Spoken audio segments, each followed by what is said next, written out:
A gente abre o noticiário aqui falando de política, mais especificamente sobre uma série de diálogos da Vaza Jato. Dessa vez, a conversa envolve o ministro do Supremo Tribunal Federal, Gilmar Mendes. As informações chegam diretamente de Brasília na reportagem de Antônio Maldonado. O ministro Gilmar Mendes, do Supremo Tribunal Federal, reagiu à informação de que a Força-Tarefa da Lava Jato teria buscado provas na Suíça contra ele. Segundo uma reportagem com supostas mensagens roubadas de celulares de membros do Ministério Público, publicada pelo jornal El País nesta terça-feira, os procuradores de Curitiba discutiram usar o caso de Paulo Preto, conhecido como operador de propina do PSDB, para reunir munição contra o ministro. A ideia, segundo apontam os supostos diálogos, era ter argumentos para impedir que Gilmar Mendes julgasse determinados casos ou até mesmo para garantir o impeachment dele. Na avaliação do ministro, tudo indica que havia na força-tarefa da Operação Lava Jato em Curitiba o que definiu como uma organização criminosa para investigar. Gilmar Mendes questiona a influência dos procuradores no conteúdo das delações e diz acreditar que essa é a maior crise que já se produziu no aparato judicial do Brasil desde a redemocratização do país. O que mostra isso? Mostra o uso da força-tarefa para fins, e interesses pessoais. Tudo indica, e eu acho que na medida em que os fatos vão sendo revelados, que nós tínhamos uma organização criminosa para investigar. E certamente nós vamos ter ainda surpresas muito mais desagradáveis.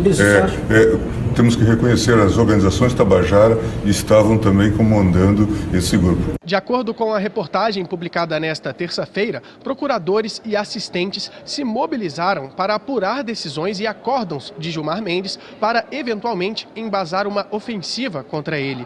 Eles teriam sido coordenados por Deltan Dallagnol e planejaram, inclusive, acionar investigadores na Suíça para tentar reunir munição contra o ministro. A questão é que o ministro do Supremo só pode ser investigado pela Procuradoria-Geral da República e após autorização do plenário da Corte, o que não ocorreu. De Brasília, Antônio Maldonado. Bom dia, Edgar.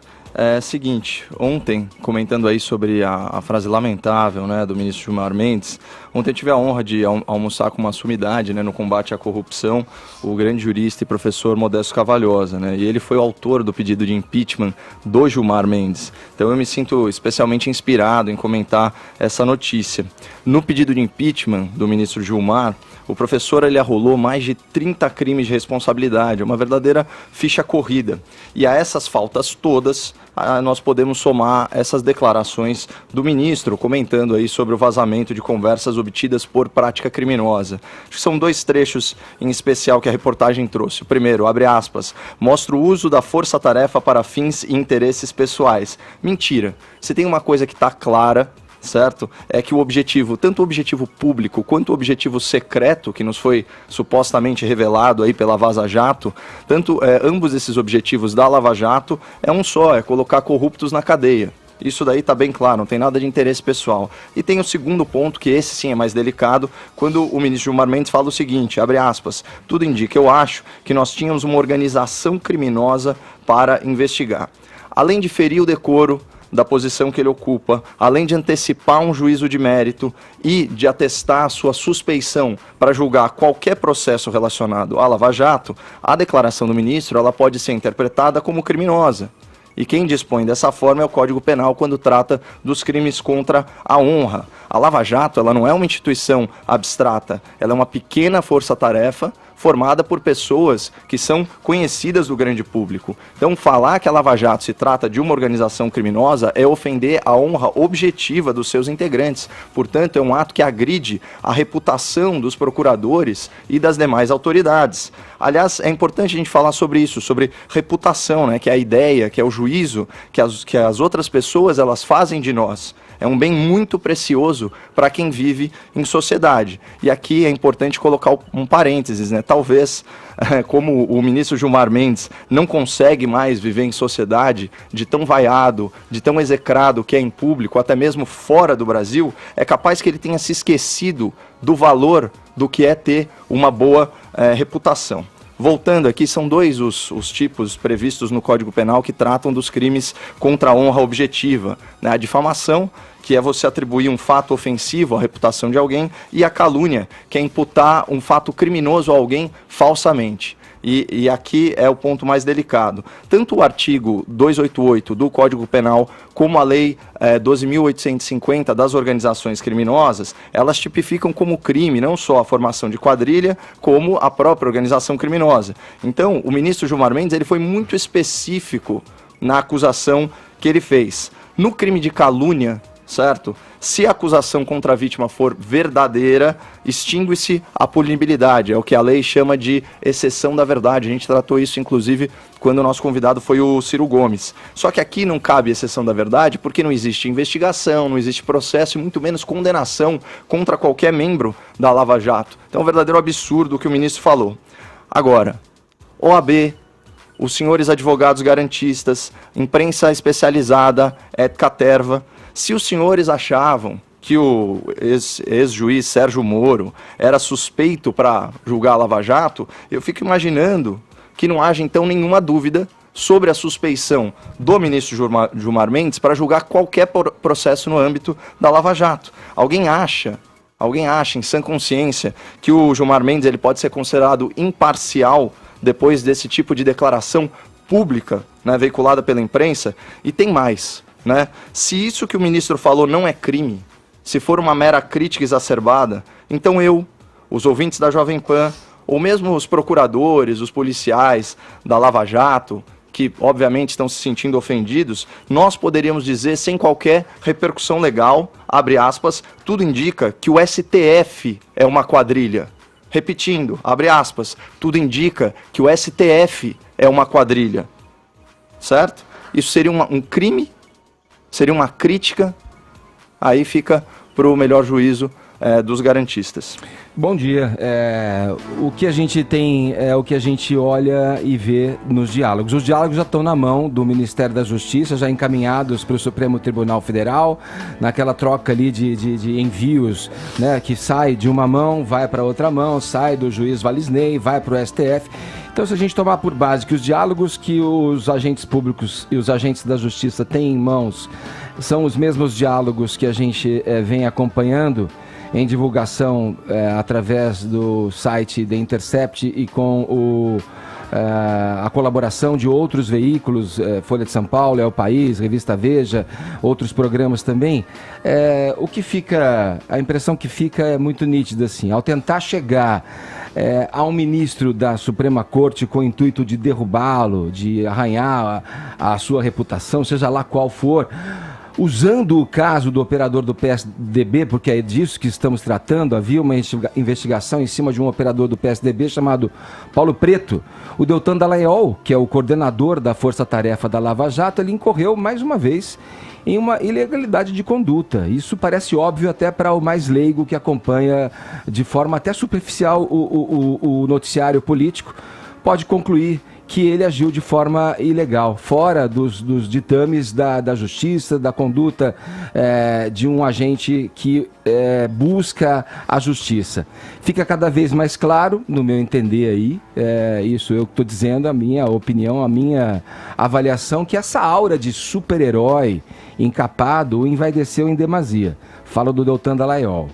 No afã dele manter-se nesse pedestal de bastião da moralidade, surfando no desejo mais que legítimo de nós brasileiros, né, de combate à corrupção, agia na verdade como um paladino desviado aí das regras legais na condução da sua equipe para um agente de justiça, simples assim.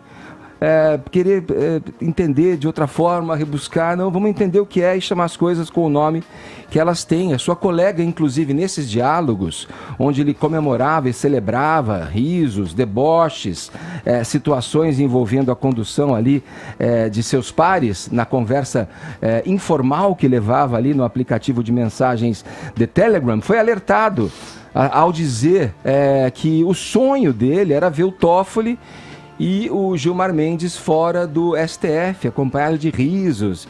Alertado pela sua colega Laura Tesler, com a seguinte palavra: calma, calma, estamos falando de um ministro do Supremo Tribunal Federal, não cabe Não cabe aqui a gente estabelecer investigação para um ministro da Suprema Corte. Isso, como foi dito na matéria do Maldonado, cabe à Procuradoria-Geral da República.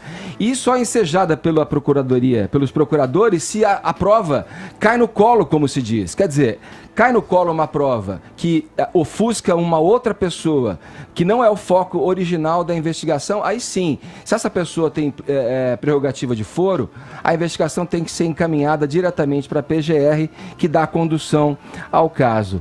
Mas não foi assim. A conversa seguiu. E nesse bojo de diálogos divulgados pela Vaza Jato, foi ouvido um dos procuradores responsáveis pelo caso Banestado, que foi conhecido como caso Banestado, que foi um caso emblemático aí, que abriu caminho, inclusive para a Lava Jato. Esse caso Banestado era no combate à lavagem de dinheiro. O nome do procurador da República é Celso Treis. Ele atuou diretamente com o juiz Sérgio Moro, isso tudo está na matéria do El País, na condução do Banestado. Ele disse o seguinte: os procuradores não cogitaram apenas um atalho para chegar ao Gilmar Mendes. Eles violaram o devido processo legal, desviaram a finalidade da investigação, se utilizando da autoridade que tinham para investigar, sim, o operador do PSDB, Paulo Preto, para buscar chegar a algo que pudesse comprometer criminalmente o juiz Gilmar Mendes. Estou defendendo o Gilmar Mendes? De jeito nenhum, nem um pouco. Mas havia ali uma guerra de poder tocada por debaixo do tapete pelos procuradores para tentar confrontar algumas decisões do ministro da Suprema Corte que, na verdade, desagradavam os integrantes da Força Tarefa. Quer dizer, o ministro do STF está ali e pode ser julgado pelos seus pares a partir de algo que seja detectado de uma maneira legal, assim como qualquer caso de justiça. Qualquer coisa que fuja da legalidade, fora do padrão, fora dos ditames do Código de Ética, do que diz o Código do Processo Penal, dá margem a esse tipo de declaração mesmo do ministro, que pode ter exagerado ou não, mas dá margem a chamar uma operação que tem o apoio de grande parte da população brasileira, mas tinha o apoio maciço, dizia, quando isso estava aos olhos da população como um verdadeiro combate real, digno e justo contra a corrupção, agora está afetado. Se ele exacerbou dizendo que as condutas se assemelham às condutas de uma organização criminosa, aí eu julgo, aí a justiça pode dirimir qualquer dúvida a esse respeito. Mas o que enseja o ministro Gilmar Mendes a dizer o que disse não é pouca coisa. É sim algo que deixa uma mancha numa das operações mais importantes que o Brasil já teve à sua frente. Só uma observação. Por que será que o sonho de um homem, né, que tem dedicado aí os últimos anos da sua vida no combate à corrupção, é que os ministros Dias Toffoli e Gilmar Mendes saiam do STF? Parece um desejo legítimo, né, considerando que eles são aí os próceres da doutrina laxativa que solta tudo e todos. E aqui é muito importante, aí já concedendo o benefício da dúvida, partindo do pressuposto que as mensagens são verdadeiras, não se pune o que é aventado no campo das ideias, em mensagens privadas. A gente tem que ver quais as medidas práticas e quais os atos públicos que se coadunam com o que foi efetivamente falado. E, de fato, investigar um ministro do Supremo Tribunal Federal extrapolaria a competência do Ministério Público Federal. Isso seria de competência ou do próprio tribunal ou até mesmo da Procuradoria-Geral da República, salvo, no caso que você bem colocou, de uma investigação cruzada em que o nome do ministro acaba aparecendo diante de outros suspeitos de corrupção. Então, a situação não é tão preto no branco assim, a gente precisa ver qual que é o caso concreto, e é muito difícil porque no âmbito da Lava Jato a gente fala de boatos e ilações, então é difícil trazer para a realidade. Posso concordar que um desejo meu, um desejo teu, um desejo da Paulinha, um do Fefito, um do cidadão qualquer que queira que o ministro saia porque não gosta, tá tudo certo. Agora, um agente público que age deliberadamente, aí, como comprovam os diálogos, direcionando as investigações numa área onde ele não poderia estar atuando, aí sim eu vejo um grande problema. Acho que eu não estou sozinho.